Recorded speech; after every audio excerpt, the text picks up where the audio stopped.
Very pleasant greetings to you, sir. Hope you're doing fine. I'm good, Abhi. Thanks for the invitation. I'm having a huge smile in my face because I'm having a renowned personality with tons and tons of experience right in front of me, who's none other than Mr. Syed Khaleel Ahmed, who's a CEG alumni and a knowledgeable, resourceful consultant, plus a trainer with 15 years of experience. Greetings to you, sir, and welcome. Thank you. Thanks for the opportunity. With the same excitement, let's get into the interview, sir. You were the senior lecturer and the head in the University TNEG National. And in many projects, you're helping the companies to empower the economy. So tell us about your mentoring profession, sir, and share us some of your great mentoring experiences. Okay, thanks. I don't know whether it was great experiences, but I had a few experiences. Essentially, I am a teacher. To begin with, I'm a teacher. That's my mindset. Although I have done several research projects, etc. Mentoring, I believe, is an essential part of the teaching process. Many people get confused about teaching, training, lecturing, mentoring, coaching, etc. Mentoring is essentially being a guide, being there for the students. My philosophy is don't give them the answers, because if you give the answers, they have the answer for now, but teach them to think. So you almost from the beginning, I have always, when students come to me, I have not given, when they ask any question, even if it's a simple question, I don't give the answer, but I kind of steer them towards the answer by asking counter questions. Of course, as a student who is always busy, many would get infuriated initially, but as time progresses, they did understand my approach and work with it. So when students come to me with any particular question, I begin by taking a step back, let them go through the process, let them make the mistakes, because show me a person who has never made a mistake and I'll show you someone who has done nothing. Okay, so everybody is going to make 10, 20, 30 mistakes before they are successful. The trick is the mistakes should be when you're preparing. For example, when you're preparing for your final exams, make all the mistakes at home, so that when you write the exam, your I shouldn't say mistake free, because nobody is mistake free. You are much better than what you started with. So that's my basic fundamental philosophy of mentoring. Okay. That's really great. So after this IEEE, right? So that's a volunteering, and that is something a major part in your career. How do you feel about that, and how did you end up in IEEE, which is in Science and Technology Organization? IEEE is actually the Institute of Electrical and Electronic Engineers. It is the largest professional body in the world. They have the number of members when I last saw was about more than 500,000, out of which 100,000 plus are from the Asian region, and India has a huge number of members as well. I first became a member of IEEE when I was in Guindy, actually. It was 1986. I don't remember whether it was my second year or third year, because 1986 was the first part. I was in my second year, fourth semester, and the second part, fifth semester. I don't recall that, but I know I became a member in 1986, and I have been a member ever since, except for a few years here and there when I, forgot to renew my membership, or when I was making transition from CEG to the job, or from my job traveling to the US for studies, etc. I believe for any professional there are now two. Earlier it was IEEE. Now there are two forum or fora where they should have that presence. One is a professional body. Okay. The second is LinkedIn, because today everything is about collaboration, and for collaboration you need networks, and your networks develop when you are in these spaces, and when you are in these spaces, stay engaged. So specifically, since you asked about IEEE, IEEE is kind of, although it's a huge body with head offices in New Jersey, They have divided into 10 regions across the globe, and each region has several sections. India has 6 sections or 8 sections, I don't recall, and there's a Madras section. I was initially in the Madras section, but my most, of course, my most of my career, or the bulk of my productive career was spent in Malaysia. So that's where I was very active with IEEE. You get an opportunity to interact with professionals across the globe. I ended up meeting people from many countries. From can you think of South America? Okay, you always meet people from Europe, US, etc., from Japan, and when you meet them, you learn new cultures, new ideas, new approaches to solving those problems. So it gives you an opportunity to share best practices. How do they solve something there, and what is the approach? So it helped me, widen my thinking. It gave me a wider perspective, learned a lot of things, and it also gave me an opportunity, besides this, in the professional field, to be involved with organizing events, what we call as meetings. But meetings is a general word for many things. For example, conferences. I was part of a conference which was conducted in Malaysia. There were 600 plus participants. Okay, of course, that's just the participants, including everybody. It goes to 800, 900 people. So when you organize that event, you learn a lot of things. I almost used to be involved with organizing 2 or 3 conferences every year, several workshops for training professionals. That helps you build your network in the professionals, among the professionals from industries, and that helps you get idea of what they want. What we do in university, if we work in a silo, we will just go wherever our interests take us. But sometimes you need to make sure that what you do is being utilized. Okay, so for example, I have got an opportunity to be the general chair of a conference. General chair basically means you are overall in charge. So that was an international conference. My specialization is control systems and signal processing. So that was a conference on image and signal processing applications. And as a general chair, you have the overall responsibility. And the interesting part here is everybody is a volunteer. Okay? And how do you get work out of volunteers? Because you don't control them. They can, if they don't do something, you don't know how to take care of it. And now I have an opportunity, actually the same conference, the organizers actually have requested me if it can be held in India. So I'm asking them for more details, and hopefully I will bring it to CEG, and we'll be able to host it inside CEG, an international conference. It will help everybody. Having a conference helps from the students right up to the university itself. Okay, it helps in all those things. Hopefully we'll be able to manage that. So those are the IEEE is a platform which gives you tremendous opportunities. Okay, and now it's up to you how you exploit and use those opportunities. Okay, there are many things that I can go on talking about IEEE, and that can by itself be an interview.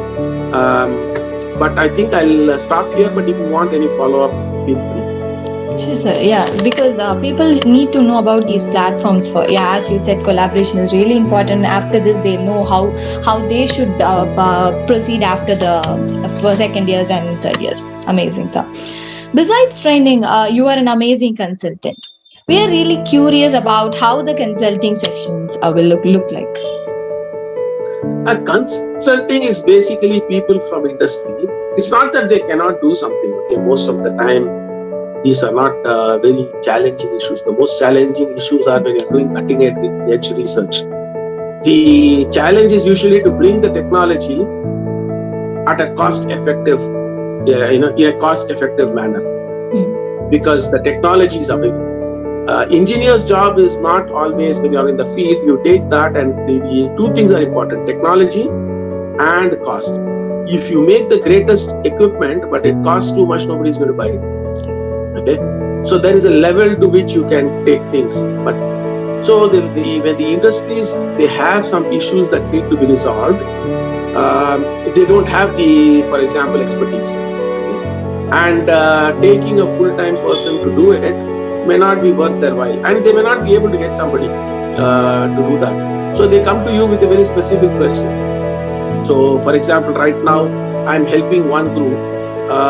What they are doing is they are trying to build what is called as a supercapacitor. This is between a university in Malaysia, MIT in the US, and the ideas and the designs will come from the group here in Malaysia. Some of the fabrication will be done at MIT because the equipment is extremely expensive and not everybody has it. And what they were lacking was, because of this COVID situation, they don't want to just go into experimentation, and experimentation is also expensive. In the COVID situation, they were having these lockdowns, etc. So nobody could go to the lab. Their engineers couldn't go to the labs and do the work. So what we do is then come up with numerical ways of modeling that, ways of simulating it and get results beforehand. So on this specific numerical modeling and simulation issue, they approached me to help them solve that and see how we can best implement it. So here what you will need to do is you'll have to go start from the beginning, understand what they are doing. Okay, so it's something new to me. It doesn't have to be in my field. For example, what they are building is essentially, everybody can understand this. You have your devices right now, whether it's a small cell phone or whether it is your large electric vehicles. The battery is an issue right now. One of the biggest problems is how long it takes to charge the battery. Right? If you have an electric vehicle, you're driving your car, and if you want to recharge your battery on the way, you are going from Kanyakumari to Kashmir, which you can easily do. But if the charge runs out, what do? Do you keep a spare battery? Or it's not like petrol. Filling the tank takes a few minutes. And charging the battery doesn't take a few minutes. So can we come up with something which can charge that battery in a few minutes? Capacitors are known to charge and discharge very fast. So the idea is to do charging very fast and store that same amount of energy that a battery stores, so that the car or your cell phone can go much, much faster. And that they want to not just stop there, integrate it with a solar cell, so that whenever the sun is available, you are charging the battery, or what they call a super capacitor or super capacity, and that will charge extremely fast. It will give you the power for a long time. So that's the idea. So how do you solve those numerical issues there for simulation? Because whenever you're working on the cutting edge of technology, you don't have answers. When you are a student, you're used to looking for answers in textbooks. You don't find in the textbook, you go and ask your professor. When the master students, your seniors who have gone, will tell you that, okay, sometimes those answers are not in the textbook. That's why we call it research. Right? You do research only on topics that are no answers, which have no answers, or whose answers have not been discovered. In which case, you may go to your supervisor or your guide, or as they call advisor in the US, and then if he or she doesn't have the answers, then you go to the journals, to other publications.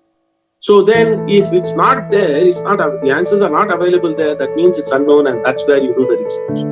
Okay? So in consulting, essentially, you're trying to find answers to a problem. Usually the answers are available in different areas. Sometimes techniques applied in thermodynamics are taken and used in electromagnetics. Okay, techniques used in electromagnetics sometimes are taken and used in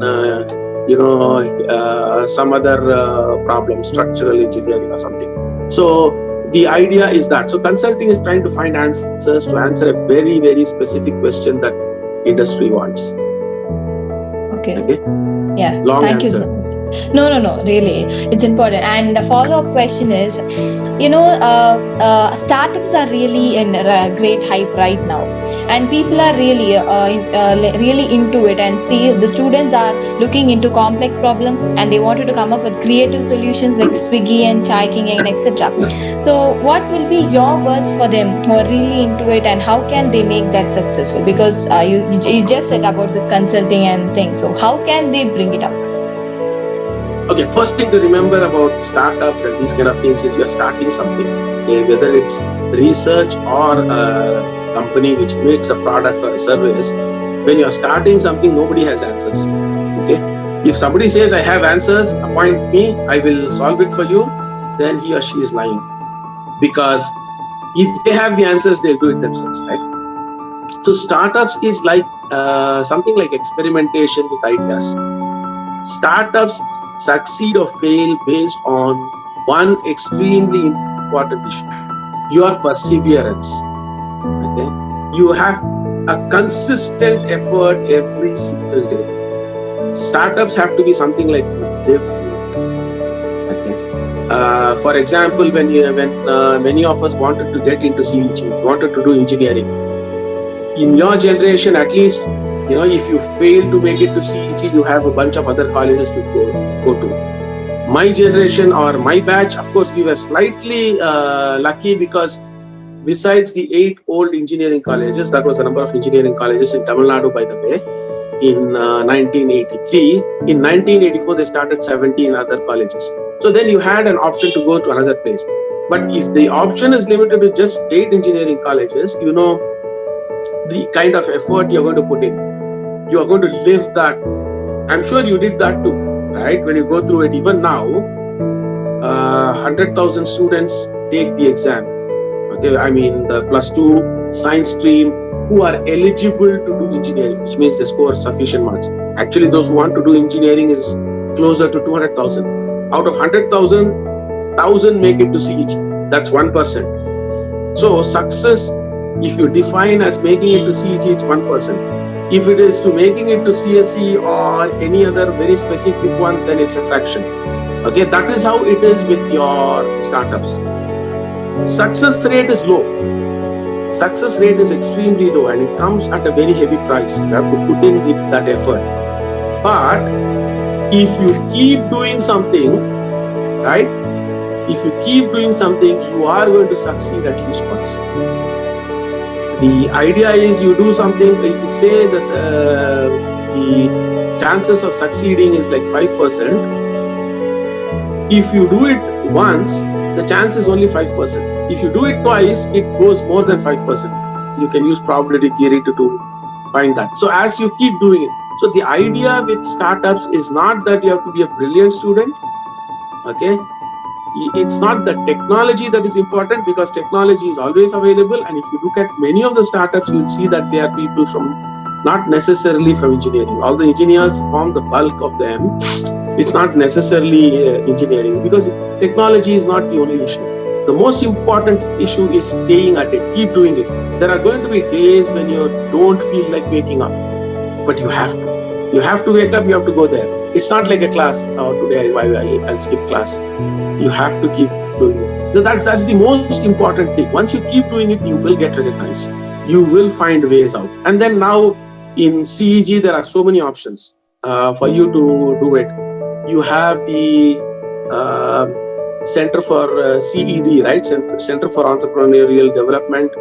You have the Alumni Association itself has a center and incubator there.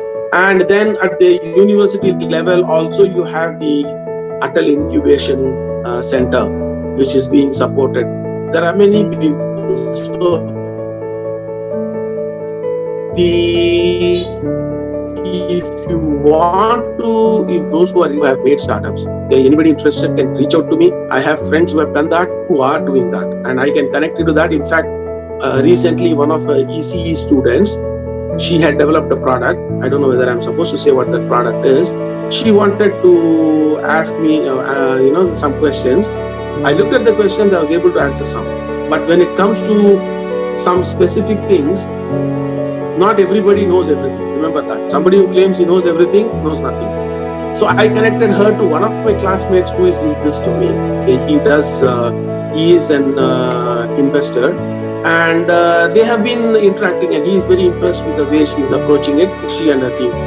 So those kind of things, you have to keep talking to people. One. Second is educate yourself. Now you have online resources, so many resources. Go there. Look for courses. You don't have to get a certificate, so you don't have to pay the money. take the course, go through the course. If you say I don't have time for the course, then you don't have time for a startup.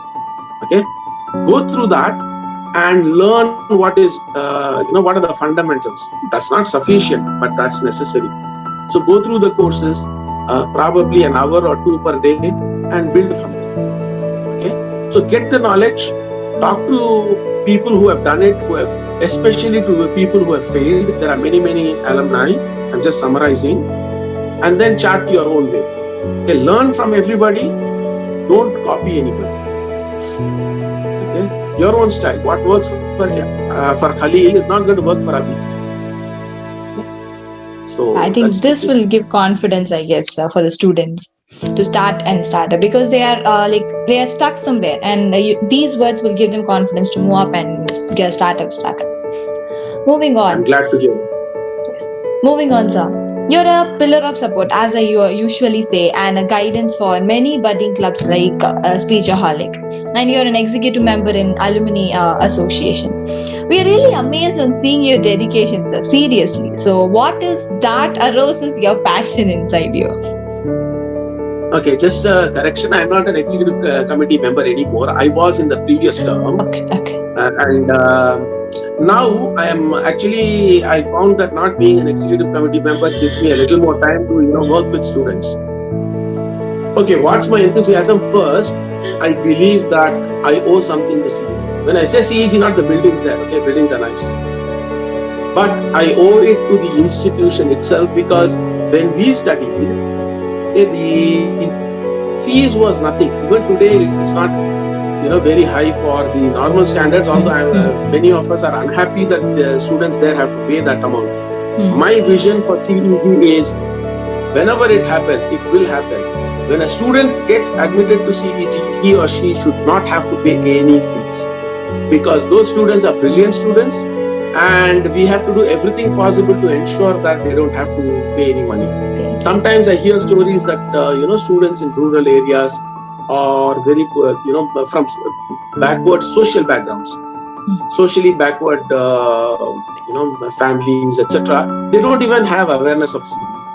And economically backward, many students actually have to ask the question, can I afford to do this study? That should never happen. Okay, CEG, remember, is not like the central universities, not like IITs. CEG is beyond that. Okay, CEG is much bigger. CEG is not only an excellent institution, not only an institution with a large legacy, 225 plus years. Remember that we have already celebrated 225 years. It is an institution which is, socially active, socially all-encompassing. All types of students will be here. I'm sure you have seen that students who come from every single type of background. And while you are here, one advice to students, unsolicited: make friends, make as many friends as you can. Talk to people who are different from you. Normal human tendency is to, gather around, clustering, right? If you've studied clustering, we try to gather around people who have similar tastes, similar interests, similar backgrounds.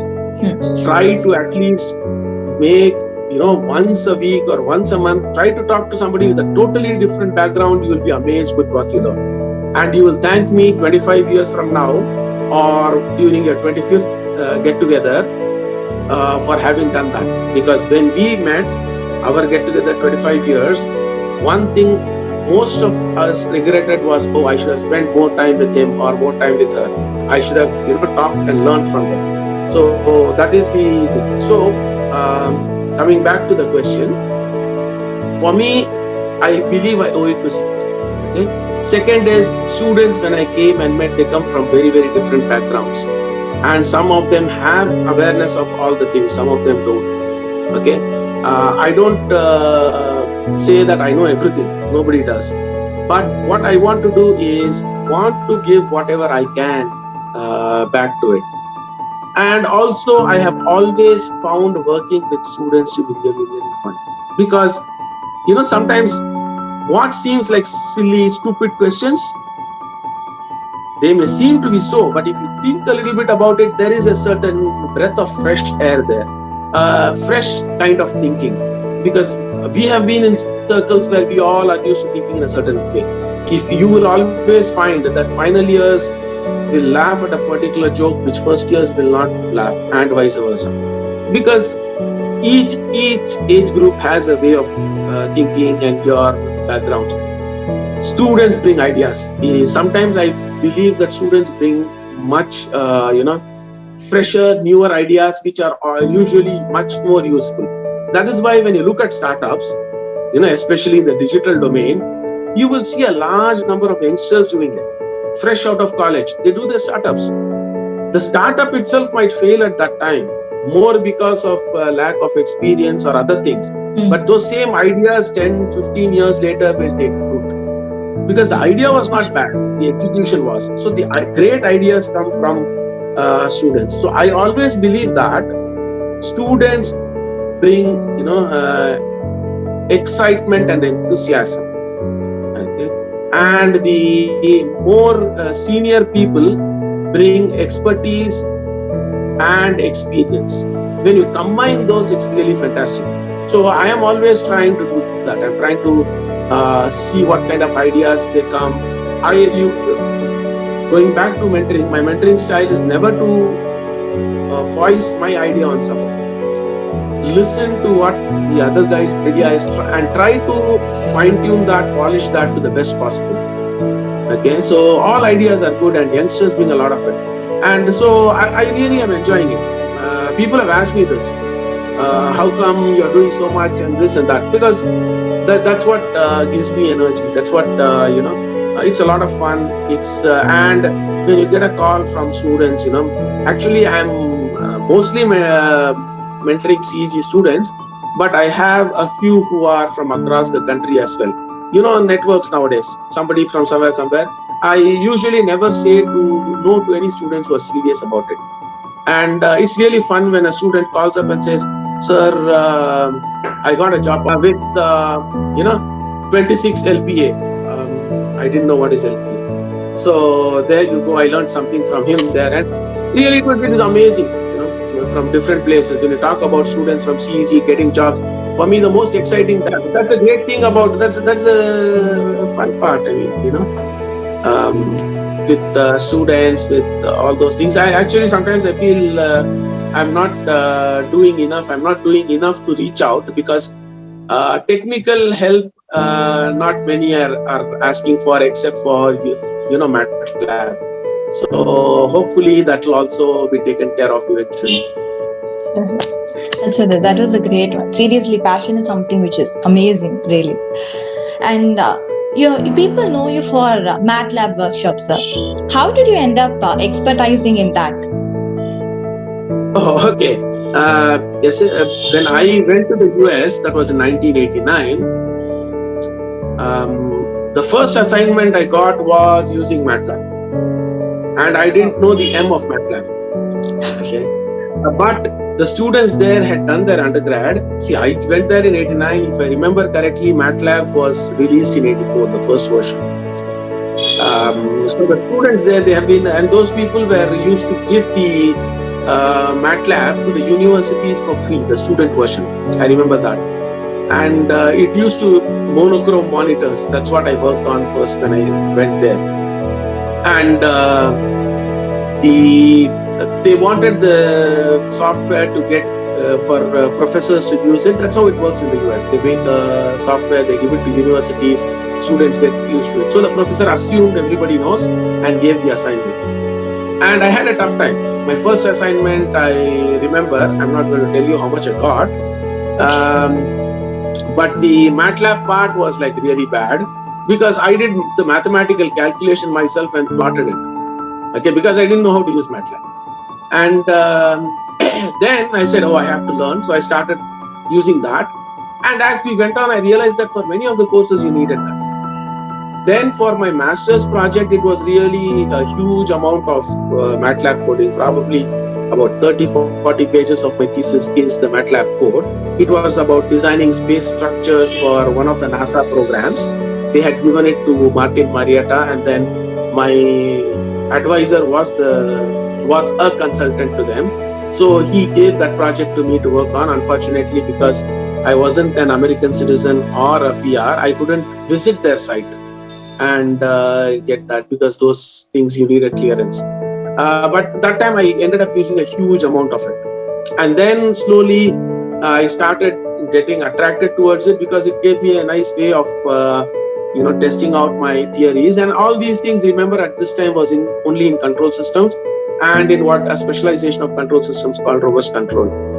Then what happened was, one of the companies called Quantum, now they don't exist, they were merged with I think Seagate. They used to make hard drives, computer hard drives. One of my seniors was working there, and during a summer they wanted me to help them build some libraries for their testing, etc. They were using a different software called Matrix X. They wanted to do Matlab, and he approached his advisor. He had already graduated, so that guy actually called me first. I mean, of course I was not at home, but then eventually when I talked to him, and then said, this is something you can do. Then I was like surprised. So I asked him, in the US you call my first name. So I said, Ted, how come me? He said, you are our MATLAB expert. And that day, I was like, what? I mean, I blurted out in front of him, because we have always been programmed to think that the older you are, the more expertise you have. And here is a professor who is now an IEEE fellow and a full professor who did his PhD from MIT and who has guided probably hundreds of students, calling me an expert. I said, with you guys around, how can I be? He said, no. I'm not saying you are an expert in control systems, but in this particular aspect of it, you are an expert. And that's a boost of confidence. And then I worked on that project for the 3 months for that company.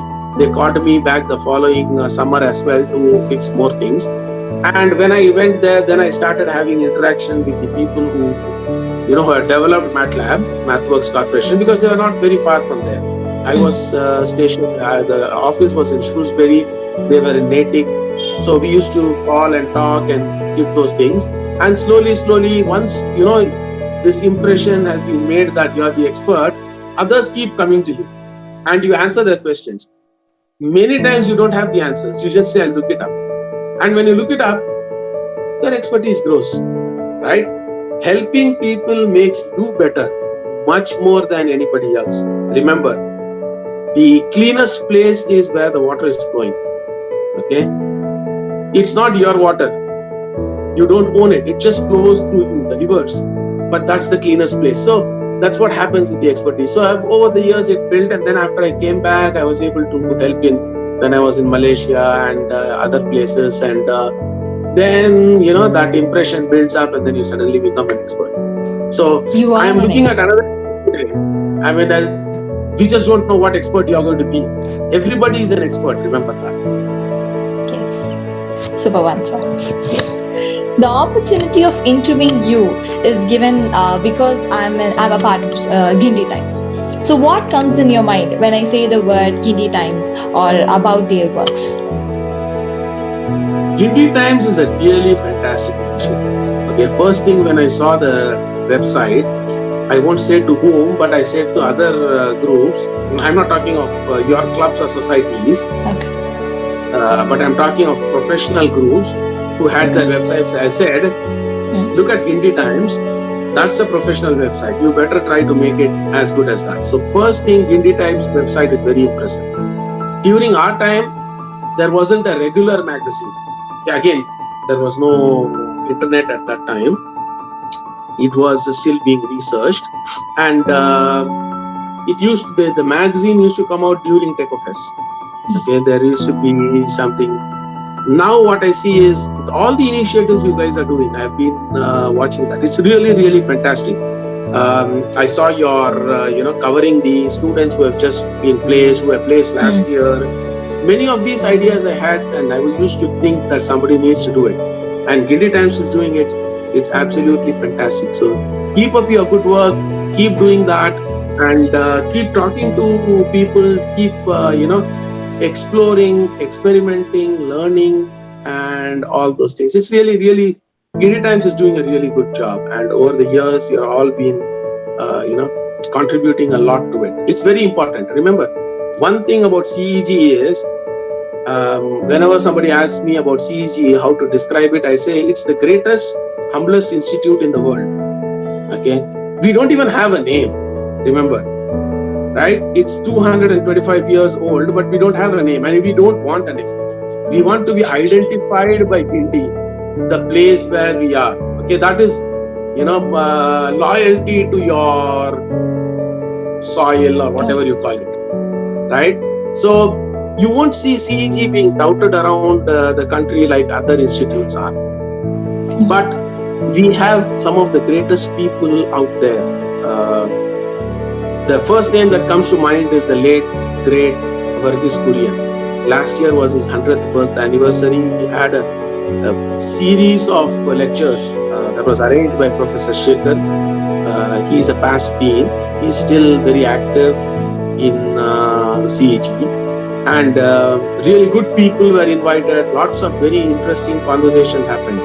And then there are so many more people. Dr. Raj Reddy. He is based in the US. He is an authority in his domain. And then there are plenty of people.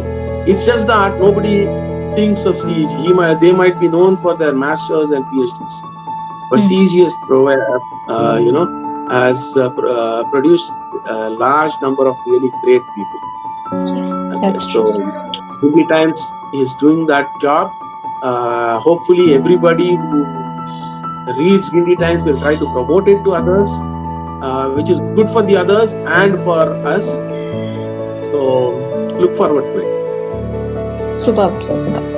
Really, thank you so much for valuable insights and your time. So that's something which is last but not the least that we have to say. We'll be always rooting for you and also be there on your side to congratulate you on your success, sir. Really, thank you so much for this. That means a lot to us. Thank you very much, Avi. Thank you for the invitation, and it was fun talking to you, chatting with you. I always used to tell my students the measure of my success is their success. So tomorrow, if Abby is in a really high position and if Abby is a recognized name, then that is success for me. I can say I was interviewed by this lady. Okay, so that is how it comes. For a mentor, that's the. Sure. So hopefully, well, thank you. Sure, with your blessings, definitely it will happen. So, thank you so much, sir. Okay, bye bye. Yeah, yes, thank you.